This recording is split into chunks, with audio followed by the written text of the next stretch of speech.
Hello प्यारे बच्चों, क्या हालचाल। उम्मीद करता हूँ कि आप सब बढ़िया होंगे और घर पे बढ़िया तरीके से पढ़ाई करते होंगे।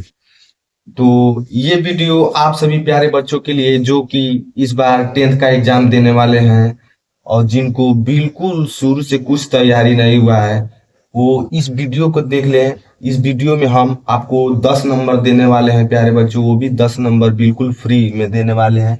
क्योंकि हम ऐसा तरीका बताएंगे जो आपको देख ले, उस वीडियो को आप इस वीडियो को देख ले रहे हैं तो आपको 10 में 10 लिखा हुआ है मेरे प्यारे बच्चों।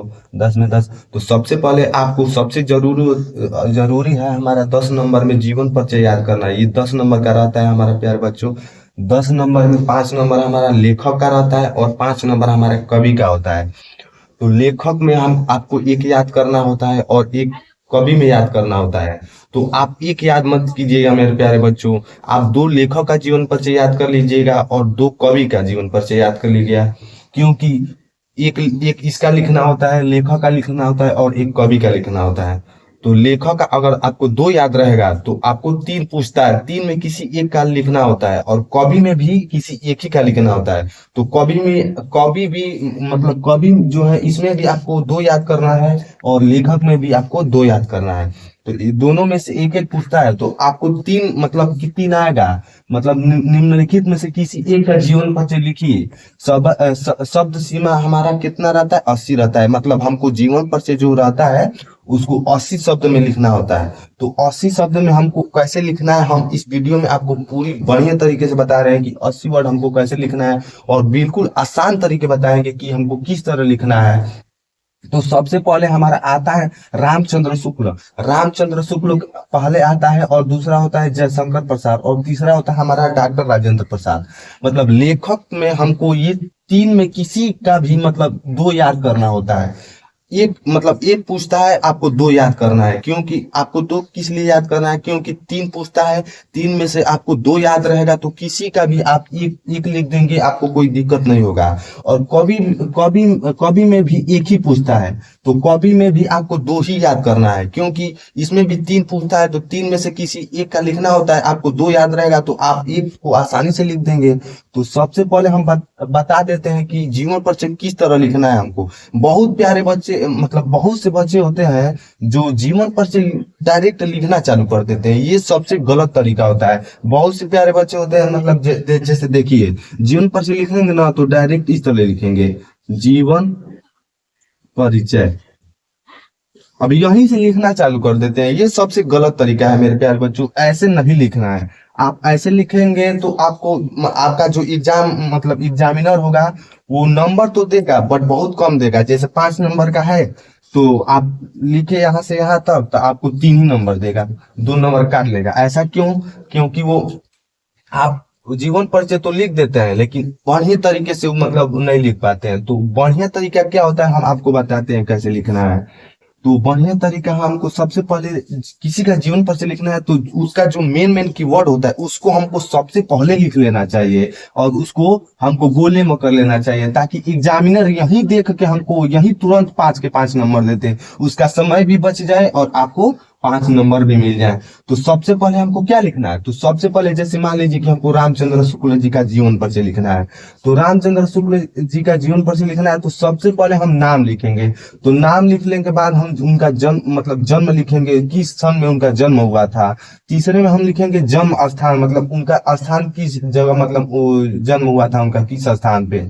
चौथे नंबर पे हमको लिखना होता है पिता या माता का नाम। तो पिता या माता का नाम लिख लेंगे।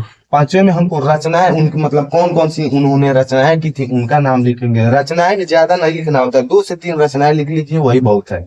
और उसके बाद मृत्यु उनका मतलब किस सन में मृत्यु हुआ था।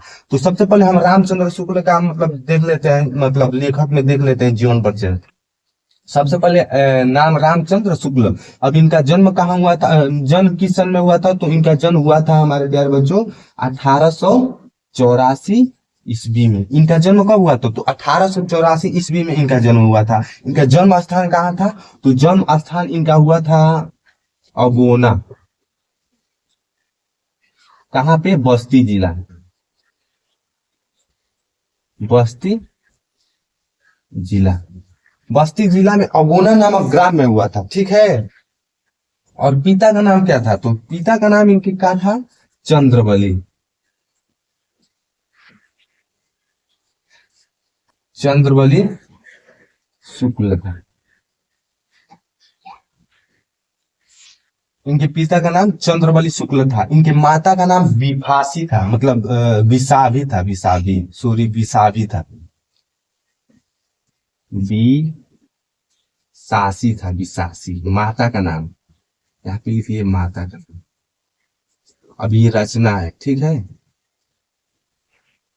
अब रचना इनके कौन कौन सी रचनाएं थी? तो रामचंद्र शुक्ल की रचनाएं कौन सी? तो रचनाएं में हम लिख देंगे चिंतामणि, चिंतामणि और रश्मि, रश्मि मानसा, विचार भी थी। 2 से 3 हमको रचना लिखना होता है, हम 2 से 3 रचना लिख लेंगे, वही बहुत काफी है। और इनकी मृत्यु की बात की जाए तो इनकी मृत्यु हो गई थी 1941 ईस्वी में। जन्म कब हुआ? तो 1884 में। और मृत्यु कब हुई? तो 1941 ईस्वी में। हमको बस इसी मतलब इतना ही लिखना है, और इतना ही में आपको 80 वर्ड बन जाएगा।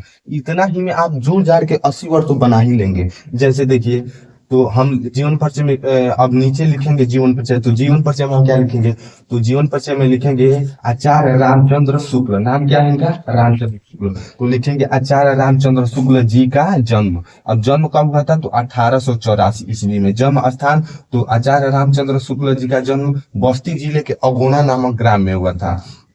अब देखिए पिता का नाम, तो इनके पिता का नाम चंद्रबली शुक्ल था। इनके पिता का नाम क्या था? चंद्रबली शुक्ल था। माता का क्या नाम था? विशासी था। माता का क्या नाम था? विशासी नाम था। और इनके इनकी रचना की बात की जाए तो इनकी रचना मतलब चिंतामणि, रश्मि मानसा और विचार भी थी। मृत्यु कब हुई थी? 1941 ईस्वी में। और बीच की जो बातें हैं उसको आप जोड़ के भी लिख सकते हैं। जैसे इनकी शिक्षा मतलब कहाँ से कहाँ तक थी, कहाँ तक किस विश्वविद्यालय से पढ़े थे, कौन कौन से विषय से इन्होंने अपना सब्जेक्ट मतलब पठन पाठन का कार्य समाप्त किया था। ये आप जोड़ जाड़ के भी लिख सकते हैं। बस इतना जो कीवर्ड होता है इसको ना महत्वपूर्ण समझ के आपको लिखना होता है। अगर इतना आपका सही है तो एग्जामिनर 1 नंबर भी आपका नहीं काट सकता है। इतना बस आपका सही होना चाहिए। अब दूसरा हमारा आता है जयशंकर प्रसाद। जयशंकर प्रसाद का भी वैसे ही जैसे संक्षिप्त